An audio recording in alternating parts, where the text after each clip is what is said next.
Hi everyone, welcome to RAS tutorial for the preparation of TET and DSC.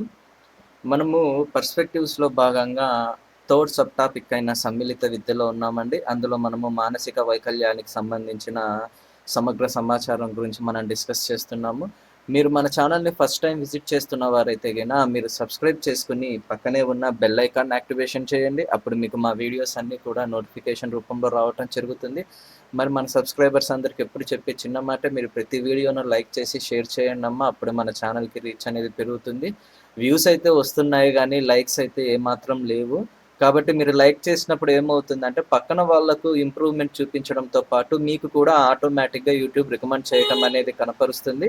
కాబట్టి మీరు ప్రతి వీడియోను like చేసినప్పుడు మన తదుపరి వీడియోస్ ఒక్కోసారి నోటిఫికేషన్ ఆలస్యమైనా కూడా ఆటోమేటిక్గా రికమెండేషన్లో మీకు వీడియోస్ అనేవి డిస్ప్లే చేయడం జరుగుతుంది. దాన్ని మీరు గమనించగలరు. మీరు చూస్తున్న ఈ పీడిఎఫ్ని అదేవిధంగా వాట్సాప్, టెలిగ్రామ్ గ్రూప్స్ లింక్స్ని నేను డిస్క్రిప్షన్లో ప్రొవైడ్ చేస్తాను. మీరు అక్కడికి వెళ్ళి డౌన్లోడ్ చేసుకొని చెక్అవుట్ చేయొచ్చు. ఇది క్లాస్ 25 అండి. ప్రీవియస్ 24 క్లాసెస్ కూడా నేను మీకు డిస్క్రిప్షన్లో ప్రొవైడ్ చేస్తాను. మీరు అక్కడికి వెళ్ళి ఆ క్లాసెస్ అన్ని వినొచ్చు, పీడిఎఫ్స్ అన్ని కూడా డౌన్లోడ్ చేసుకోవచ్చు. ఇక ఆలస్యం చేయకుండా మనం టాపిక్లోకి వెళ్దాము. ఇక్కడ మనం గమనించినట్లయితే నిన్న మనము అమెరికన్ డెఫిషియన్సీ వారు అంటే అమెరికా ఆరోగ్య శాఖ వారు మానసిక వైకల్యాలని విభజించిన తీరుని గురించి మనం తెలుసుకున్నాం. అంటే వారు ఏమని వర్గీకరించారు: తక్కువ మానసిక వైకల్యము, అతి తక్కువ మానసిక వైకల్యము, మిత మానసిక వైకల్యము, తీవ్ర మానసిక వైకల్యం, అతి తీవ్ర మానసిక వైకల్యం మొదలైన వాటి లక్షణాలను గురించి మనం తెలుసుకున్నాం ప్రీవియస్గా. ఈరోజు మనము పిల్లల ప్రజ్ఞాలబ్ధి ఆధారంగా మానసిక వైకల్యాలను వర్గీకరించారమ్మా. అది అంటే ప్రజ్ఞాలబ్ధి ఎంత ఉంది, దాన్ని బట్టి ఆ యొక్క మానసిక వైకల్యం ఏ విధంగా ఉంది, విద్యాపరంగా దాని యొక్క వర్గీకరణ ఎలా ఉంది మొదలైన విషయాలను తెలుసుకుందాము. మీరు గమనించినట్లయితే టెక్స్ట్ బుక్లో వచ్చేసి అతి తక్కువ ప్రజ్ఞాలోపం అని ఇచ్చారమ్మా. కానీ దీన్ని సవరించుకోవాలి. ఎందుకంటే అతి తక్కువ ప్రజ్ఞాలోపం అనేది 50 నుంచి 30 మధ్యలో ఉండటం జరుగుతుంది. కాబట్టి మనకు టెక్స్ట్ బుక్లో ఇచ్చిన విధంగానే నేను నోట్స్ రాశాను.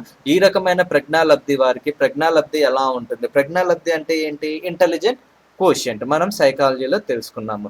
ఇంటెలిజెంట్ కోషియంట్ యొక్క ఫార్ములా ఏంటి, ప్రజ్ఞాలబ్ధి యొక్క ఫార్ములా ఏంటి అన్నది మీరు కామెంట్ రూపంలో తెలియచేయండి. సైకాలజీ ప్రజ్ఞా క్లాసెస్లో మనం డిస్కస్ చేసాం దాని గురించి. మోస్ట్ ఇంపార్టెంట్ ప్రజ్ఞాలబ్ధి అనేది, దాని మీద సమ్స్ కూడా రావటం జరుగుతుంది. అందుకోసమని ఫార్ములాను అడుగుతున్నాను. మీకు ప్రజ్ఞాలబ్ధి యొక్క ఫార్ములాను మీరు కామెంట్ రూపంలో తెలియచేయండి. మనం గమనించినట్లయితే వయసు పెరిగే కొద్దీ ప్రజ్ఞాలబ్ధి అనేది తగ్గుతుంది అని మనము ప్రీవియస్గా సైకాలజీ క్లాసెస్లో తెలుసుకున్నాం. అందుకే మీరు గమనించినట్లయితే వయస్సు పెరిగిన మన తల్లిదండ్రుల్ని మనం చూసినప్పుడు వారి యొక్క జ్ఞానము, వారి యొక్క ప్రజ్ఞ అనేది తగ్గిపోతూ ఉంటుంది. అందుకే వారికి చాదస్తం ఎక్కువ అని మనము చాలాసార్లు నానుడిలో భాగంగా వింటూ ఉంటాము. వాస్తవంగా అది చాదస్తం కాదమ్మా. అదేంటి అంటే వారి యొక్క ప్రజ్ఞాలబ్ధి అనేది తగ్గుతుంది. అంటే వయస్సు పెరిగే కొద్దీ ప్రజ్ఞాలబ్ధి అనేది తగ్గుతుంది.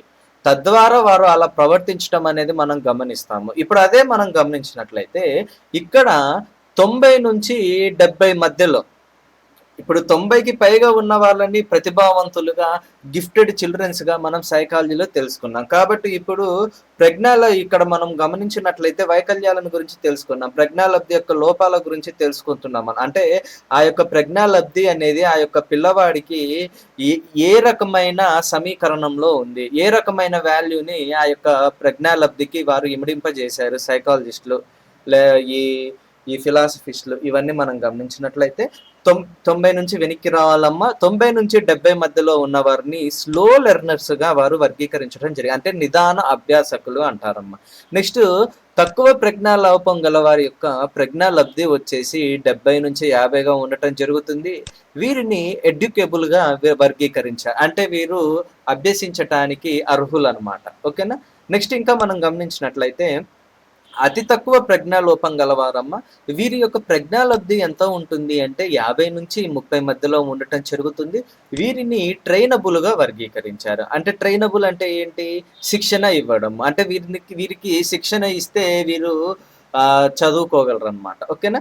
నెక్స్ట్ తీవ్ర ప్రజ్ఞాలోపం. ఈ యొక్క ప్రజ్ఞాలబ్ధి ఎంత ఉంది అంటే 30 నుంచి 20 మధ్యలో ఉండటం జరుగుతుంది. వీరిని కస్టోడియల్గా వర్గీకరించారు. కస్టోడియల్ అంటే ఏంటి? అంటే వీరికి పర్యవేక్షణ అనేది అవసరం, నిరంతరం పర్యవేక్షణ అనేది అవసరం అనమాట. నెక్స్ట్ అతి తీవ్ర ప్రజ్ఞాలోపమమ్మ, వీరి యొక్క ప్రజ్ఞాలబ్ధి ఎంత ఉంటుంది అంటే 20 కంటే తక్కువగా ఉంటుంది. వీరిని కూడా కస్టోడియల్గా వర్గీకరించడం అనేది జరిగింది. పిల్లల్లో ఈ యొక్క మానసిక వైకల్యాలను ఎప్పుడు గుర్తించవచ్చు అంటే 5 సంవత్సరాల లోపలే గుర్తించవచ్చమ్మ. మనం ప్రీవియస్ క్లాస్లో తెలుసుకున్నప్పుడు మానసిక వైకల్యాలకు సంబంధించిన లక్షణాలలో భాగంగా మనము తెలుసుకున్నాం. వైకల్యం అనేది 18 సంవత్సరాల లోపే బయటపడుతుంది. అంటే 18 సంవత్సరాల లోపే అది బహిర్గతం అవుతుంది అనే లక్షణాలలో భాగంగా తెలుసుకున్నాం అనమాట. అదేవిధంగా ఈ యొక్క మానసిక వైకల్యం అనేది పిల్లల్లో 5 సంవత్సరాల లోపే గుర్తించవచ్చు అని మనకు తెలపటం జరిగిందమ్మా. Next cranial anomalies.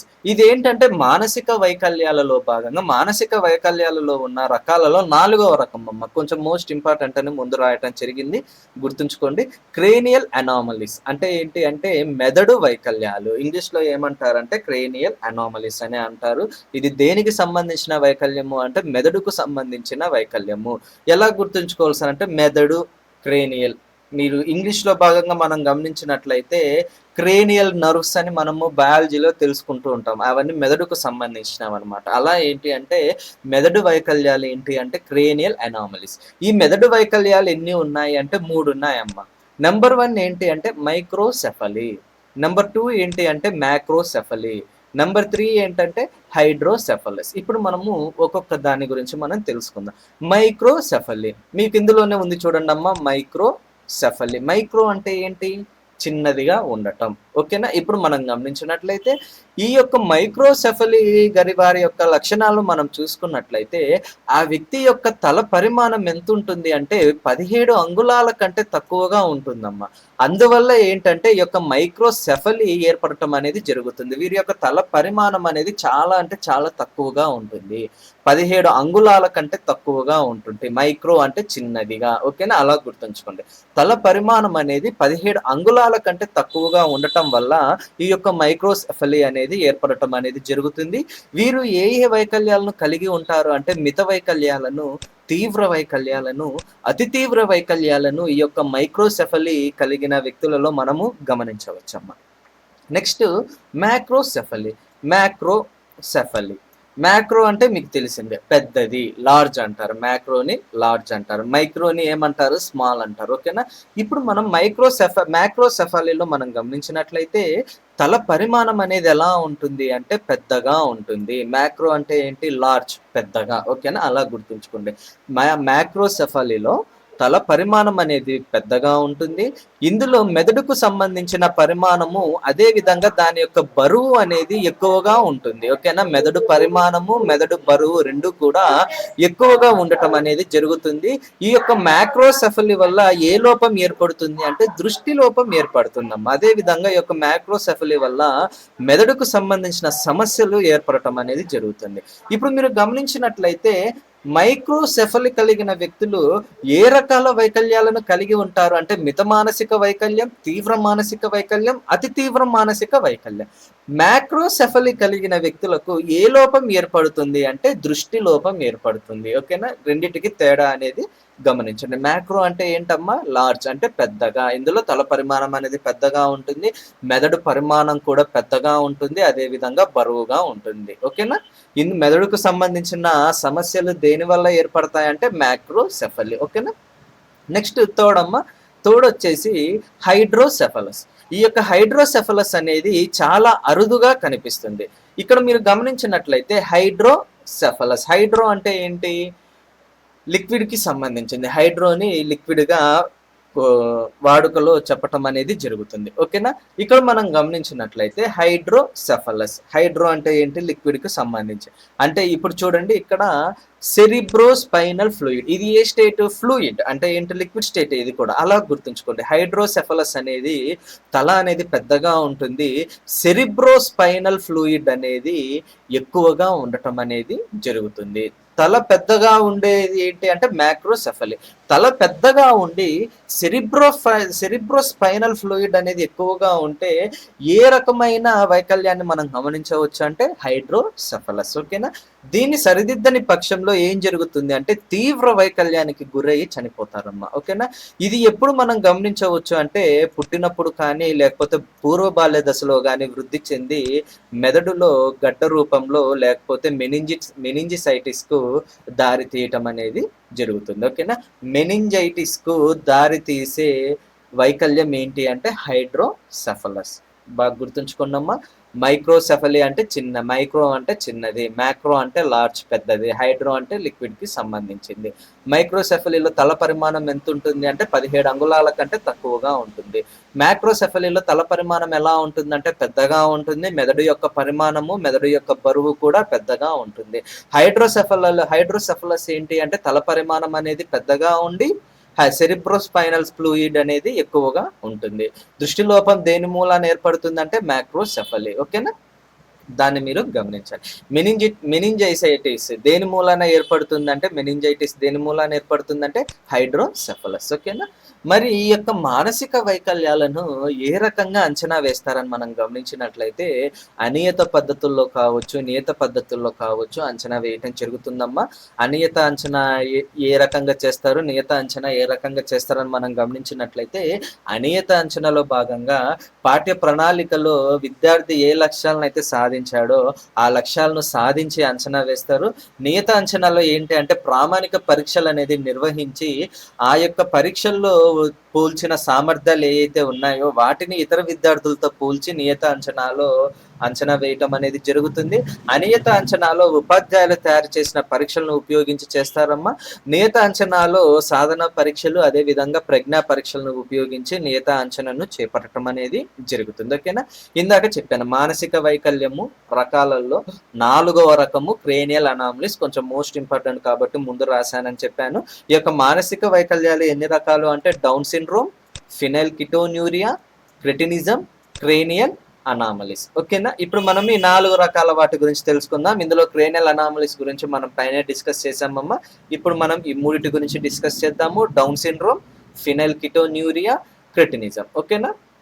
ఇప్పుడు డౌన్ సిండ్రోమ్ ని మనం గమనించినట్లయితే ఈ యొక్క డౌన్ సిండ్రోమ్ దేని మూలాన ఏర్పడుతుంది అంటే క్రోమోజోముల యొక్క అపసవ్యత వల్ల ఏర్పడటం అనేది జరుగుతుందమ్మా. వీరికి చేతులు, కాళ్ళు, వేళ్ళు అన్నీ కూడా చిన్నవిగా ఉంటాయి. వీరితో ముక్కుతో గాలి పీల్చుకోరు, వీరు నోటితో గాలి పీల్చుకుంటారనమాట. పళ్ళు కూడా అపసవ్యంగా ఉండటం అనేది జరుగుతుంది. ఈ యొక్క డౌన్ సిండ్రోమ్ అనేది ఎక్కడ మనం గమనించవచ్చు అంటే ఎవరైతే 40 సంవత్సరాల తర్వాత గర్భవతులయ్యారో, ప్రెగ్నెన్సీ అయ్యారో వారిలో ప్రతి 100 మందిలో ఒకరికి ఈ యొక్క డౌన్ సిండ్రోమ్ గల పిల్లలు పుట్టే అవకాశం అనేది ఉంటుంది. ఓకేనా. డౌన్ సిండ్రోమ్ దేని మూలాన ఏర్పడుతుందమ్మా?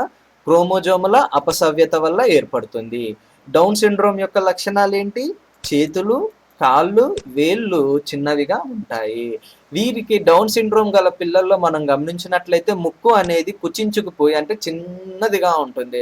ముక్కు ద్వారా శ్వాస పీల్చుకోక నోటితోటి వీరు గాలి పీల్చుకోవటం అనేది జరుగుతుంది. వీరి యొక్క పళ్ళు కూడా అపసవ్యంగా ఉంటాయి. ఈ యొక్క డౌన్ సిండ్రోమ్ ని మనం ఎక్కడ గమనించవచ్చు అంటే 40 సంవత్సరాల పైబడి ప్రెగ్నెన్సీ ఎవరికైతే ఉన్నాయో వారిలో ప్రతి 100 మందిలో ఒకరికి డౌన్ సిండ్రోమ్ గల పిల్లలు పుట్టే అవకాశం అనేది కలుగుతుంది. ఓకేనా. అందుకే ఇప్పుడు మనం గమనించినట్లయితే మెడికల్ ప్రకారము 35 ఇయర్స్ వరకు కూడా కన్సీవ్ అయ్యే అవకాశాలు అనేవి ఎక్కువగా ఉంటుంది. ఆఫ్టర్ 35 ఇయర్స్ ఏమవుతుందంటే పిల్లలు పుడతారు, కానీ ఏం జరుగుతుందంటే ఏదో ఒక లోపంతో పుట్టడం అనేది జరుగుతుంది. ఇక్కడ మీరు గమనించినట్లయితే 40 సంవత్సరాలు దాటిన గర్భవతులు ఎవరైతే ఉన్నారో వారికి పుట్టే పిల్లల్లో ప్రతి 100 మందిలో ఒకరికి డౌన్ సిండ్రోమ్ గల పిల్లలు పుట్టే అవకాశాలు అనేవి ఎక్కువగా, అంటే వయసు పెరిగే కొద్దీ ఆ కన్సీవ్ కెపాసిటీ అనేది కూడా తగ్గుతుంది. తద్వారా ఏం జరుగుతుంది అంటే లోపం కలిగిన పిల్లలు అనేవి జన్మించడం అనేది మనం గమనించవచ్చు అన్నమాట. అందుకే కన్సీవ్కి ఏంటి కాలం పీరియడ్ అని మనం గమనించినట్లయితే 35 ఇయర్స్ లోపు వరకు కూడా కన్సీవ్ అనేది చాలా బాగా జరుగుతుంది. 35 ఇయర్స్ తర్వాత ఇలాగే లోపంతో జన్మించడం అనేది మనము గమనించవచ్చు. ఓకేనా. నెక్స్ట్ ఫినైల్కిటోన్యూరియా. ఇందులో ఫినైల్ క్రిటోన్యూరియాలో రెసెసివ్ జీన్ యొక్క ప్రాధాన్యం అనేది ఉంటుందమ్మా. ఇందులో ఏ ఎంజైమ్ లోపంతో పుడతారు అంటే అమైనో యాసిడ్ ఫినైల్ అలనైన్ అనే ఎంజైమ్ లోపంతో వీరు జన్మించడం అనేది జరుగుతుంది. ప్రతి 20,000 మందిలో ఒకరు ఈ విధంగా జన్మించడం అనేది మనము గమనించవచ్చు. ఏంటి ఫినైల్ కిటోన్యూరియా ఏ ఫినైల్ కిటోన్యూరియాలో దేని యొక్క ప్రాధాన్యం ఉంటుందంటే రెసెసివ్ జీన్ యొక్క ప్రాధాన్యం ఉంటుంది. ఇందులో ఉన్న ఎంజైమ్ లోపం ఏంటి అంటే ఎమినో యాసిడ్ ఫినైల్ అలనైన్. ప్రతి 20,000 మందిలో ఒకరు ఫినైల్ కిటోన్యూరియాతో జన్మించడం అనేది మనం గమనించవచ్చు. నెక్స్ట్ థర్డ్ అమ్మ క్రెటినిజం. ఈ యొక్క క్రెటినిజం దేని వల్ల ఏర్పడుతుందంటే అసమతుల్యమైన ఎండోక్రిన్ వల్ల ఏర్పడటం అనేది జరుగుతుంది. థైరాయిడ్ సోకడంతో ఈ యొక్క లోపం అనేది ఏర్పడటాన్ని మనము గమనించవచ్చు. చూడండమ్మా, మానసిక వైకల్యాలలో ఉన్న 4 రకాలు ఏంటి అంటే down syndrome, phenylketonuria, cretinism, cranial anomaly. Down syndrome అనేది దేని మూలాన ఏర్పడుతుందంటే క్రోమోజోముల అపసవ్యత వల్ల ఏర్పడుతుంది. ఈ ఫినైల్ కిటోన్యూరియాలో ఏ రకమైన ఎంజైమ్ లోపం మనం గమనించవచ్చు అంటే ఎమినో యాసిడ్ ఫినైల్ అలనైన్. ఓకేనా. నెక్స్ట్ క్రెటినిజం అనేది థైరాయిడ్ సోకిన వారిలో మనము గమనించవచ్చు. ఓకేనా. క్రేనియల్ అనామలీస్ లో ఉన్న 3 రకాలు ఏంటి? Microcephaly, మ్యాక్రోసెఫలీ, hydrocephalus. మైక్రోసెఫలీలో తల పరిమాణం ఎంత ఉంటుంది అంటే 17 అంగుళాల కంటే తక్కువగా ఉండటం అనేది మనము గమనించవచ్చు. మ్యాక్రోసెఫలీలో మనం గమనించినట్లయితే తల అనేది పెద్దగా ఉంటుంది, మెదడు పరిమాణం అనేది పెద్దగా ఉంటుంది, బరువు అనేది పెద్దగా ఉంటుంది. నెక్స్ట్ హైడ్రోసెఫలస్ మనం గమనించినట్లయితే తల పరిమాణం అనేది పెద్దగా ఉండి సెరిబ్రోస్పైనల్ ఫ్లూయిడ్ అనేది ఎక్కువగా ఉంటుంది. మోస్ట్ ఇంపార్టెంట్ అమ్మా, ఇవన్నీ ఏంటంటే బిట్స్ అడిగే అవకాశం అనేది ఎక్కువగా ఉంటుంది. డైరెక్ట్ టు డైరెక్ట్ అనమాట. ఓకేనా. దేనివల్ల దృష్టిలోపం ఏర్పడుతుందంటే మ్యాక్రోసెఫలీ వల్ల దృష్టిలోపం ఏర్పడటం అనేది మనము గమనించవచ్చు. చాలా అరుదుగా కనిపించే వైకల్యం ఏంటి అంటే హైడ్రోసెఫలస్. ఓకేనా.